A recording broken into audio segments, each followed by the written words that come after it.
Biden ने Taiwan पर बनाया प्लान ऑक्यूपाइन। ताइवान को खतरनाक हथियार देगा अमेरिका। ताइवान को हर तरह के घातक हथियार मिलेंगे। ताइवान को हर तरह के घातक हथियार मिलेंगे या बेचे जाएंगे। कर्नल शैलेंद्र, ये दो बात बड़ी क्लियर है। जब हम पॉर्क्यूपाइन से रिलेटेड बात करते हैं ना, जब आपके पास वो दांत ना हो काटने वाले, तो आप अपने ऊपर इतने बढ़िया डिटरेंस लगा लीजिए कि कोई आपके ऊपर स्टेप ना करे।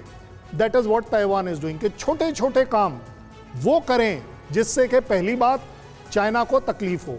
वो देखिए, ये वो वाली बात है, अगर चाइना को आप धीमा कर सकते हैं, रोक सकते हैं, उसके बाद ही तो आप उसे वापस कर पाएंगे। और वो करने का तरीका क्या है कि अपने देश में ऐसे छोटे छोटे ऑब्स्टिकल्स डालिए, चाहे वो सी बेस्ड हो, चाहे वो लैंड बेस्ड हो, चाहे वो एयर। आज की तारीख में second largest air defence units इस समय ताइवान ने लगा रखी है जी। आप बाय एयर नहीं आ सकते। आपने साथ ही साथ सी में भी वही काम किया हुआ है, आपने साथ ही साथ इंटरनली भी ये काम किया हुआ है। राइट। क्यों? क्योंकि अगर देखिए, चाइना को कंट्रोल करना मुश्किल है।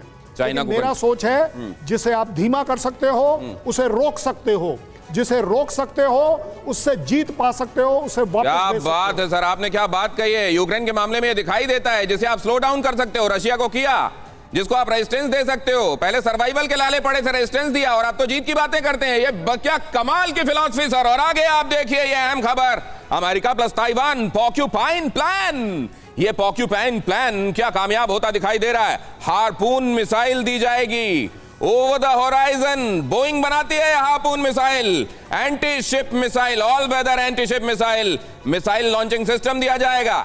साथ में और क्या क्या दिया जाने वाला है जरा वो भी देख लीजिए। यहां कई तरह के घातक और विध्वंसक हथियार दिए जाने वाले हैं ताइवान को। लेकिन ताइवान को यह हथियार दिया जाना, और ताइवान की अपनी जो फिलॉसफी है, कहा यही गया था एडमिरल मिन की तरफ से, nobody else will come to help you. आपको अपनी मदद खुद करनी पड़ेगी। लेकिन एक बात समझी जाती है कि semiconductor chips 90% of the production Taiwan में होता है, और सबसे बड़ा कवच तो इस आइलैंड का वो सेमीकंडक्टर से ही है। कपिल सर, देखिए, ताइवान के ऊपर जो चाइना को करने को मौका अमेरिका ने दिया, जिस तरीके से उसने अपने आप को विड्रॉ किया अफगानिस्तान से, तो इसलिए इससे अच्छा मौका चाइना के लिए क्या है कि वो अपना प्रेशर दिला करके ताइवान को किसी तरीके से उसको कर सके। और अमेरिका उसमें एफर्ट्स कर रहा है। लेकिन मैं एक चीज़ बता दूं आपको कि अगर चाइना ताइवान के ऊपर अटैक करता है तो बियॉन्ड ए पॉइंट अमेरिका उसकी रक्षा नहीं कर सकता, ना जापान की भी। आज इसके लिए अगर कोई रिस्पॉन्सिबल है तो ये अमेरिका और इंग्लैंड है। इन्होंने सेकेंड वर्ल्ड वॉर के बाद जापान को मिलिटराइजेशन आर्मी अपनी नहीं करने दी, उनको क्या बात है बनाने दी। और what an observation sir. I would like, आप please request you to repeat it. कौन है जिम्मेदार सर इसके लिए? इसके लिए जिम्मेवार अमेरिका और इंग्लैंड है। और मैं एक बात और आपसे पूछता हूं, देखिए, इन्होंने रूल टू वर्ल्ड की बात की, रूल इन द वर्ल्ड की बात की, rule based world order, rule based world की बात की जी। तो अगर अमेरिका, अगर ये पैसिफिक आइलैंड के अंदर चाइना किसी आइलैंड पे अपना प्रभाव बढ़ाता है तो अमेरिका को दिक्कत हो जाती है। और तुम यूक्रेन में अपना प्रभाव बढ़ाते हो, स्वीडन में अपना प्रभाव बढ़ाते हो, नॉर्वे में अपना प्रभाव बढ़ाते हो, रूस को दिक्कत होती है, तब ये रूल बाय बेस की बात कहां चली जाती है। क्या बात है सर, क्या एनालिसिस। ऐसे नहीं चलेगा कि तराजू हमेशा अमेरिका की तरफ ही बैठा रहेगा और दूसरे को ऊपर लटकाए रखो। अरे भाई, अपने को भी देखो, तुम खुद क्या हो, तुम खुद क्या कर रहे हो दुनिया के अंदर, खुद क्या कर रहे हो दुनिया के अंदर। ये हथियार दे रहे हो ताइवान को। वैसे इनमें कुछ बहुत घातक हथियार हैं।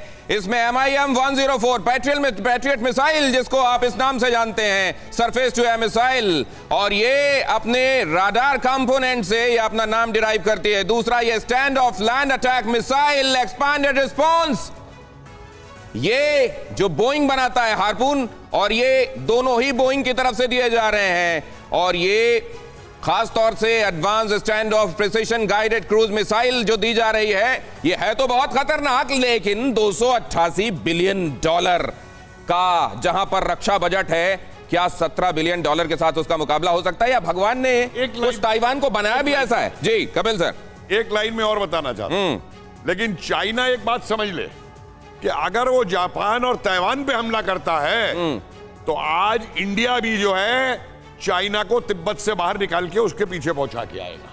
हम भी वो मौका नहीं चूकेंगे।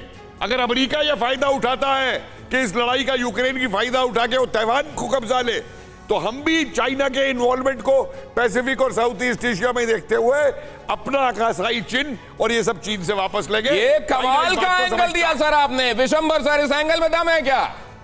तिब्बत एक मौका।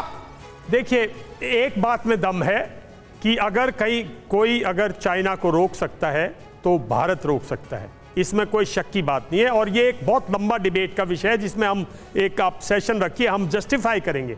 दूसरी बात जो है, देखिए 70 साल हो गए, अगर चाइना को हड़पना होता ना ताइवान को तो कभी कोशिश करता। ये फोर्स, ये नैरेटिव, ये एक शो ऑफ स्ट्रेंथ, इंटिमिडेशन, ये बहुत दिन से चल रहा है और कई बार चाइना को मौके मिले, लेकिन चाइना ताइवान पर इस किस्म की मैं नहीं समझता कोई भूल करेगा। तो क्योंकि क्या आप समझते हैं अमेरिकी हथियार बिकवाने में चीन मदद कर रहा है? मैं आ रहा था, क्योंकि बाजार गर्म है और बाजार गर्म है आजकल हथियार बेचने का। बाजार गर्म है, कपिल सर का इस समय दिमाग भी गर्म है। कुछ कहना चाह रहे हैं कपिल सर? देखिए, चाइना की बौखलाहट इससे निकल करके आ रही है कि चाइना को एक नया पब्लिसिटी और प्रमोशन एग्जीक्यूटिव मिल गया है जो ये कहता है कि चीन अपने पड़ोसियों के लिए बहुत मेहरबान है, उनके लिए बहुत वो उनका ध्यान रखता है। लंदन में बैठ करके कैम्ब्रिज यूनिवर्सिटी में। क्या बात? चाइना को अब राहुल गांधी की जरूरत पड़ गई है। अड़ी सोमवार से शुक्रवार शाम 6 बजे सिर्फ TV9 भारतवर्ष पर।